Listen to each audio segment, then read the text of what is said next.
Ok, je suis sur place. Il fait moins 97 degrés et il est environ 24 heures et 19 minutes. Reçu. C'est bientôt la fin du jour. Qu'est-ce que tu vois? L'espace quoi. Non mais c'est le gris, il faut être précis. Il y a quoi devant toi? Bah, pas grand chose, hein, c'est assez répétitif. Vous voulez que je demande au gars devant moi? Hein? Comment ça, au gars devant toi? Hey, salut! Dis, tu parles terrien? Enfin, français?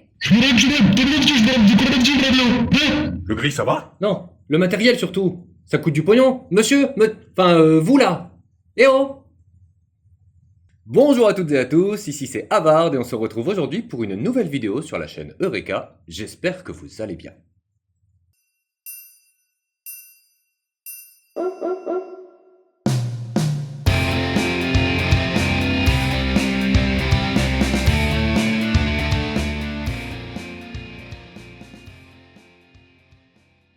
Bon, moi ça me dérange pas d'aborder des thèmes tout neufs, mais la semaine dernière on a déjà abordé les sciences et technologies qui était un thème sorti la semaine d'avant et là vous me commandez une autre vidéo sur un des nouveaux thèmes sortis récemment. T'es quand même pas en train de commencer la vidéo en grondant tes abonnés. Non, ce serait contre-productif, voyons. Je vais le faire, rassurez-vous, je reviens pas sur ce que j'ai dit. C'est vous qui décidez du thème des épisodes qui sortent chaque semaine. Mais bon, et essayez aussi de voter pour d'anciens thèmes, histoire qu'on puisse tourner un petit peu. T'as raison, monsieur Pourpre. Il est carrément en train de ronchonner là.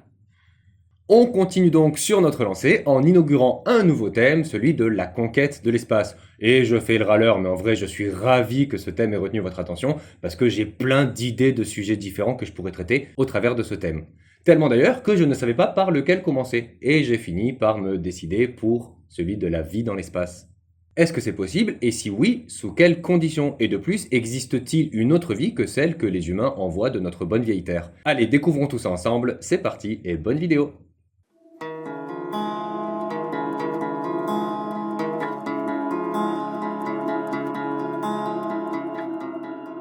Il n'y a aucun doute possible sur une chose, l'espace a toujours fasciné les hommes, du scientifique au philosophe en passant par l'artiste ou le rêveur. Les premières civilisations à avoir peuplé notre planète levaient déjà les yeux vers le ciel pour y contempler l'immensité. Les Égyptiens ou les Sumériens, par exemple, voyaient dans les étoiles des manifestations de leur divinité. Et cette vision pleine de croyances a laissé place, ou en tout cas a été complétée par des pensées et théories plus scientifiques ou philosophiques, notamment chez les Grecs. On y trouve au 5e siècle avant notre ère le penseur Anaxagore, qui est parmi les premiers à suggérer que le Soleil n'est pas une entité divine, mais une boule de feu géante située très loin de la Terre. Malheureusement pour lui, cet Azébi lui vaudra à la fin de sa vie un procès pour impiété, un crime très grave à l'époque et sévèrement puni, puisque le verdict sera la peine de mort, à laquelle Anaxagore échappera grâce au concours de son ami Périclès. On pourrait également parler de philosophes grecs plus anciens comme Thalès ou Anaximène au 7e et 6e siècle avant notre ère, mais je vais me contenter d'un résumé puisque cet épisode n'est pas consacré aux origines de la cosmologie grecque. Attends, Anaximène, c'est pas ton youtubeur préféré? Qu'est-ce qu'il dit? Rien, il parle d'Amixem, rien à voir. Enfin, si, il est passionné par l'espace, donc on va dire que ça reste un peu pertinent. On va donc survoler cette partie de l'histoire, en précisant quand même que c'est avec Aristote que l'on commence à parler de géocentrisme, c'est-à-dire de reconnaître qu'il y a un univers mais que celui-ci tourne autour de la Terre, et que c'est Ératosthène qui va calculer avec le plus de précision la taille de la planète. Les mesures actuelles de la Terre sont de 40 075 km à l'équateur et de 40 007 km sur un méridien. Et quelle était la mesure prise par Ératosthène? 39 375 km. Ah oui, pas mal pour un calcul qui a été fait il y a 2500 ans. Puis viennent ensuite Copernic et son héliocentrisme, ou encore Galilée et ses observations du ciel pour que l'on voit plus grand. Bien plus tard, avec les lois universelles de Newton, l'humanité ne rêve plus d'un cosmos mystérieux, mais étudie notre espace régi par la science et sur lequel de très nombreuses découvertes vont être faites au fil des siècles. C'est quand même hyper résumé là. Oui, on se fendra peut-être d'un épisode sur l'histoire de l'espace un de ces jours, et je te promets que tu pourras être plus expansif. Mais en attendant, revenons à la vidéo et à son sujet, la vie dans l'espace. Et de la vie, il y en a.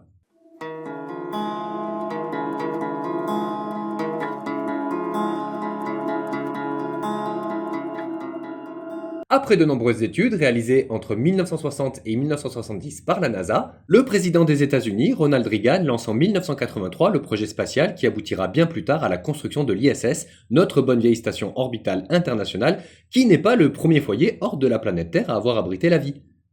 Cet honneur revient à Salyut 1, lancé le 19 avril 1971 par l'Union soviétique. Cette toute première station spatiale voit arriver ses premiers et derniers pensionnaires le 6 juin de la même année. Elle mesure 15,80 mètres de long pour un diamètre maximal de 4,15 mètres.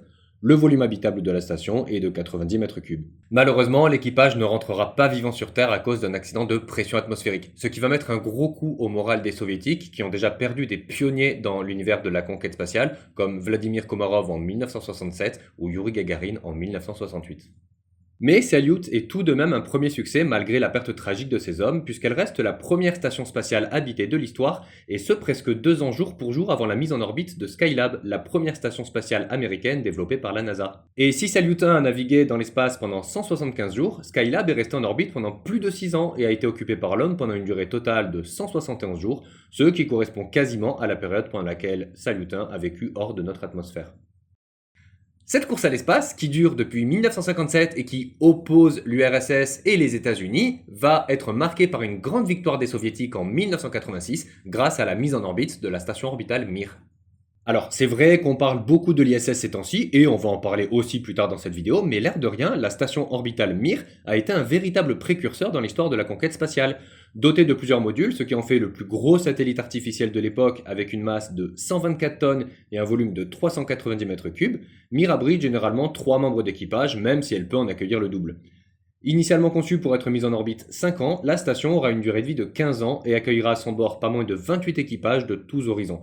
Au final, ce sont 104 astronautes venus de 20 pays différents qui y ont séjourné avec des séjours dont la durée est comprise entre 72 et 437 jours, record détenu par le cosmonaute Valery Polyakov. Cosmonaute ou astronaute?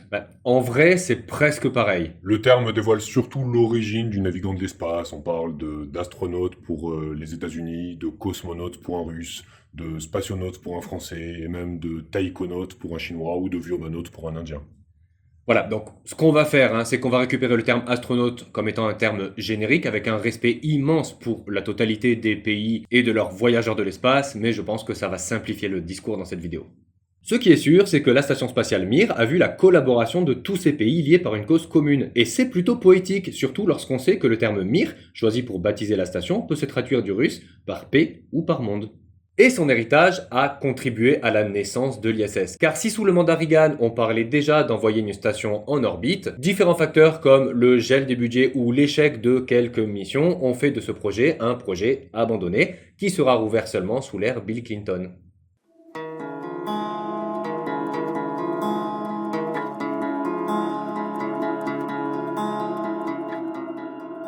En 1993, alors que l'URSS, principale concurrente des États-Unis dans la course à l'espace, a été disloquée 2 ans auparavant, la NASA va inviter la Russie à se joindre au projet.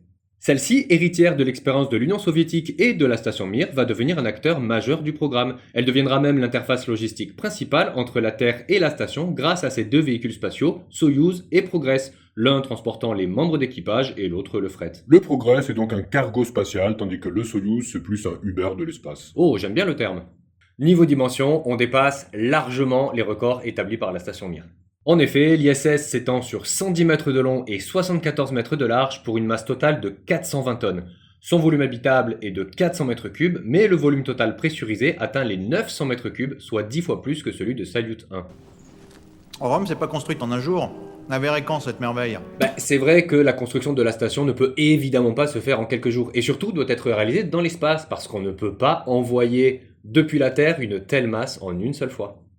Il faudra plus d'une quarantaine de lancements établis sur 2 ans, de novembre 98 avec l'envoi du premier module russe nommé Zarya à novembre 2000 et l'arrivée de l'expédition 1 à bord de l'ISS pour que la station devienne habitable. Mais le chantier n'est pas prêt d'être achevé. Il faudra encore plusieurs vols, dont ceux des navettes Columbus et Kibo, respectivement européennes et japonaises, pour que la station atteigne sa configuration principale en 2011. Mais au final, à quoi ça sert? On n'envoie pas une station orbitale qui coûte 150 milliards de dollars dans l'espace sans un but précis.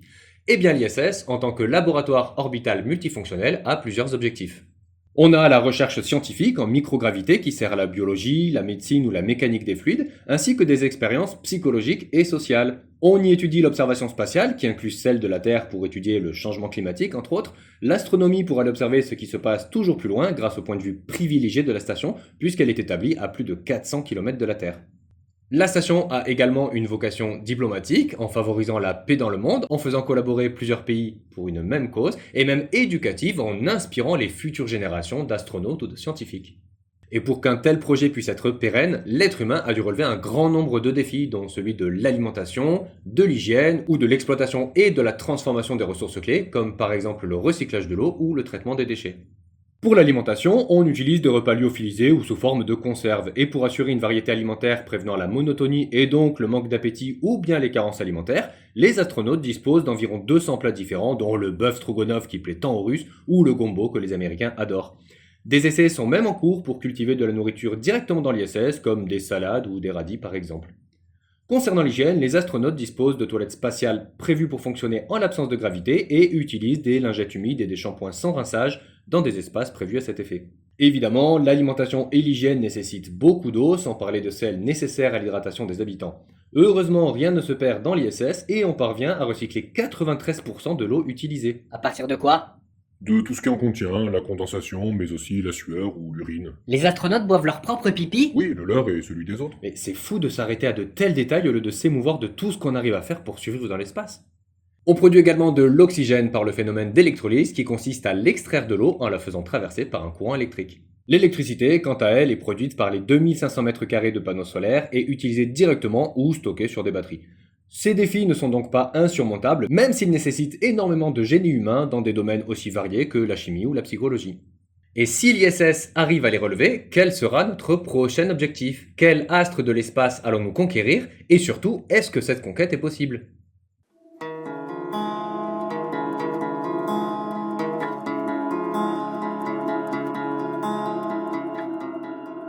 Plusieurs pistes sont lancées concernant la conquête de l'espace, et certaines, même si elles sont toujours actuelles aujourd'hui, ont plus de 60 ans, et c'est le cas notamment de la planète Mars. Allez, quelques chiffres avant de commencer. Mars est la 4e planète du système solaire sur le plan géographique, et la 2e plus petite avec une circonférence de 21 326 km. Ah, presque moitié moins que la Terre. Oui, et quitte à jouer les comparateurs, on peut aussi parler de sa masse, 10 fois moins importante que celle de la Terre, et de son atmosphère qui est 150 fois moins dense que la nôtre. Sa température au sol se situe entre moins 143 et plus 20 degrés Celsius et... Attendez, pardon. Le gris, si on parle de rotation et de révolution, c'est bon pour toi? Genre la Révolution française? Ok, Monsieur Pourpre, par pitié. La période de rotation désigne le temps qu'il faut pour une planète à faire un tour sur elle-même. On peut donc simplifier en disant qu'il s'agit d'un jour. Et la période de révolution, c'est le temps qu'il faut pour faire le tour de son étoile. On peut donc parler d'une année. Mais le bleu, si je peux me permettre, en tant que youtubeur vulgarisateur, tu devrais faire preuve d'un peu moins de condescendance à l'égard de ceux qui ne connaissent pas certaines notions. Oui, c'est vrai. Pardon. Sur la planète Mars, une journée dure à peu près le même temps qu'une journée sur Terre, puisqu'elle se déroule en 24 heures et 40 minutes. Une année martienne, en revanche, dure 687 jours, soit presque le double de la nôtre. Et si la température constitue un défi de taille pour l'exploration et la conquête spatiale, ce n'est pas le seul. Outre sa faible gravité, ses niveaux élevés de radiation ou même son régolithe, une fine couche de poussière sur le sol martien qui peut endommager le matériel et présenter un danger mortel pour l'homme en cas d'inhalation, Mars a surtout un léger problème, on n'y trouve pas d'oxygène dans son atmosphère, principalement constitué de dioxyde de carbone. Par contre, le sol de la planète Mars contient de l'eau. Pas beaucoup, mais suffisamment pour avoir hébergé la vie ou pour faciliter la tâche de ses futurs colonisateurs. Malgré les difficultés, on est donc en droit de penser qu'un jour, une colonie de terriens pourrait y survivre, et c'est la raison pour laquelle cette planète est observée depuis très longtemps. Dans les années 1960, on envoie plusieurs sondes et autres satellites pour observer la planète rouge. En 1964, la sonde américaine Mariner 4 survole Mars et dévoile une planète bien moins accueillante qu'on aurait pu le penser. Son descendant, Mariner 9, va même apporter quelques précisions sur sa géologie et même nous dévoiler que la planète Mars a connu ou connaît une forte activité volcanique. D'ailleurs, petite parenthèse, le volcan le plus haut sur Mars est le mont Olympe qui culmine à 21 229 mètres. Si vous avez vu la vidéo sur les monstres des profondeurs, vous connaissez l'immensité de la fosse des Mariannes et l'altitude du mont Everest. Et ben, si un plongeur tenait un mètre ruban au plus bas niveau de la fosse des Mariannes et qu'un grimpeur tenait l'autre bout au sommet du mont Everest, il n'arriverait pas à la taille du mont Olympe. Même en levant les bras? Oui, même en levant les bras. Mais revenons sur le sol martien sur lequel on finit par atterrir et qui a été foulé depuis par de très nombreux robots. Des astromobiles. D'abord en 1971 avec Mars 3, puis à de très nombreuses reprises, notamment par le Curiosity en 2012, qui doit nous indiquer s'il y a eu de la vie sur Mars, et dont la mission est toujours en cours au moment où sort cet épisode. Grâce aux informations récoltées au fil du temps, nous avons une idée des défis qu'il faudra surmonter pour que nous puissions s'installer sur la planète, ce qui n'est désormais plus une hypothèse mais une simple question de temps. Elon Musk prévoit même les premiers vols habités via l'agence spatiale SpaceX d'ici 2026. C'est d'ailleurs SpaceX que l'on retrouve en partenariat avec la NASA dans un autre projet de colonisation, celui de la Lune par l'intermédiaire du programme Artemis. Celui-ci prévoit un retour sur l'astre assez proche avec une première date en 2028 qui a même été avancée aux alentours de 2025. L'objectif, établir un poste permanent sur notre satellite habité par des êtres humains. Les difficultés de cette mission sont plus ou moins les mêmes que pour Mars, la proximité avec notre planète en est certes un avantage, mais le régolithe, l'absence d'oxygène et même cette fois d'atmosphère et la variation de température extrême qui se situe au sol entre moins 233 et plus 123 degrés Celsius sont autant de défis qu'il faudra relever pour parvenir à nos fins. Du coup, on pourrait être tenté de choisir de coloniser des planètes un peu moins hostiles comme par exemple Kepler 452b, qui n'est pas loin d'être une véritable sœur jumelle de la Terre. Tout comme elle, Kepler 452b tourne autour de son étoile, qui est similaire au Soleil. Sa masse est à peu près la même que celle de notre planète bleue, et une année y dure 385 jours terrestres. Et un jour sur Kepler, ça donne quoi? Pour l'instant, on ne sait pas, et c'est très difficile de s'en faire une estimation, puisqu'elle se situe à 1400 années-lumière de nous. Et c'est un premier problème, puisqu'il faudrait entre 2 et 26 millions d'années pour s'en approcher avec les technologies d'aujourd'hui. Ah oui, quand même. Du coup, quitte à prendre une exoplanète, on pourrait aussi parler de Proxima b, qui peut également avoir abrité la vie et qui est un tout petit peu plus accessible. Elle est quand même à 4,24 années-lumière, donc il faudrait entre 6600 et 79 000 ans pour y arriver. Ok, on va pas tergiverser avec les exoplanètes, on va laisser ça de côté et y revenir plus tard, peut-être dans quelques années quand ce sera un petit peu plus accessible. Mais en attendant de pouvoir coloniser ces mondes, de Mars jusqu'à la Lune, en passant par des exoplanètes potentiellement habitables, la question demeure, sommes-nous seuls dans l'univers ?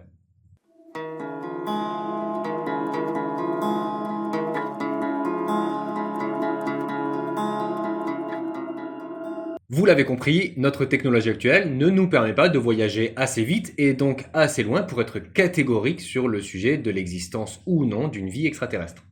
Mais ceci étant, nous connaissons les conditions nécessaires au développement de la vie, dont la première est la présence d'eau. Et nous avons déjà quelques pistes dans le domaine, avec Mars, comme évoqué plus tôt, mais aussi avec certains satellites comme celui de Jupiter nommé Europe, découvert en 1610 par Galilée. Il en est de même pour un satellite de Saturne nommé Encelade, découvert en 1789, et sur lequel la sonde Cassini a pu observer des geysers qui semblent indiquer la présence d'eau, et donc la possibilité qu'il y ait eu, ou même qu'il y ait encore de la vie. Bah voilà, qu'est-ce qu'on attend pour y aller? Ah mais on n'attend pas, on est déjà en route. Concernant le satellite de Jupiter, la mission JUICE organise un lancement le 14 avril 1923 et prévoit une arrivée sur Europe courant octobre 2029. Pourquoi? À combien d'années-lumière on est? Alors, à ces courtes distances, on raisonne encore en kilomètres. On est à 778 millions de kilomètres pour évaluer la distance entre Terre et Europe, ce qui peut correspondre également à 43 minutes-lumière. À titre de comparaison, la sonde spatiale Juno, lancée le 5 août 2011 depuis la Terre, est arrivée en orbite de Jupiter le 5 juillet 2016, soit un voyage ayant duré 1796 jours, soit près de 5 ans. 43 minutes ou 5 ans? Attention le gris, une année-lumière, c'est une unité de distance, pas de temps. Voilà, en gros, si on voyageait à la vitesse de la lumière, on mettrait 43 minutes à y arriver. Mais celle-ci étant de 300 km/s, elle est pour l'instant hors de notre portée. Concernant Encelade, le satellite de Saturne, on sait que l'Agence spatiale européenne prévoit, dans le cadre de sa mission Voyage 2050, un lancement organisé entre 2040 et 2045 pour une arrivée possible vers 2054 sur le satellite. Et là, c'est pareil, on est à 1,3 milliard de kilomètres de distance, ce qui correspond à peu près à 79 minutes-lumière, ce qui équivaut à un voyage de 10 ans avec les technologies dont nous disposons actuellement pour voyager. C'est assez étonnant, mais je crois que j'ai compris. Sur le même principe, on pourrait également parler de Titan, un autre satellite de Saturne, de plusieurs exoplanètes comme Gliese 581d ou LHS 1140b, de la planète Vénus et ses couches de nuages, ou de Cérès, un astéroïde d'un diamètre d'environ 1000 km. Évidemment, on a parlé de la présence d'eau comme d'une condition nécessaire à la vie, mais trouver de l'eau sur une planète ne signifie pas forcément qu'elle est habitée. Il faut pour cela que l'astre soit doté d'une atmosphère adéquate et d'un système planétaire favorable. Une planète qui serait trop proche de son étoile verrait son eau se vaporiser et potentiellement s'échapper dans l'espace, tandis qu'une planète trop éloignée de son étoile verrait son eau se solidifier en d'épaisses couches de glace. On appelle ça une zone habitable. Et quelle que soit la distance qui la sépare de son étoile, elle devra disposer d'une atmosphère assez épaisse et suffisamment chargée en gaz à effet de serre pour permettre que son eau soit retenue. À notre connaissance, il existe des milliers d'exoplanètes habitables et notre connaissance n'est pas si étendue que ça dans un monde si vaste. Alors nous ne pouvons pas être catégoriques sur le sujet, mais nous pouvons nous plaire à penser qu'il existe de la vie extraterrestre dans une galaxie lointaine, très lointaine, ou même peut-être plus proche que ça. Les avancées scientifiques et technologiques nous permettent de sonder cet univers de plus en plus loin, de voir de plus en plus grand et donc de rêver de plus en plus à cet univers qui s'offre à nous, celui des étoiles. C'est la fin de cet épisode sur la conquête des étoiles et plus spécifiquement sur le thème de la vie dans l'espace. J'espère qu'il vous a plu, je vous remercie infiniment pour votre visionnage. Restez bien jusqu'à la fin pour me dire quel thème vous souhaiteriez voir abordé pour la semaine prochaine. Il suffit de me l'écrire comme d'habitude en commentaire. Un immense merci à celles et ceux qui sont de plus en plus nombreux à s'abonner à cette chaîne. Vraiment, ça me fait énormément plaisir et ça me soutient, ça me permet d'être de plus en plus présent, de pouvoir écrire, tourner, monter et vous proposer de plus en plus de sujets. Donc merci beaucoup à vous, c'est très important pour moi. Si jamais vous n'êtes pas encore abonné et que vous souhaitez le faire, n'hésitez pas, un simple petit clic, c'est très rapide et au risque de me répéter, ça me fait super plaisir. Quant à nous, on aura le plaisir de se retrouver la semaine prochaine pour un nouveau sujet. D'ici là, dites bien bonjour de ma part à tous vos proches, prenez soin de vous et ciao!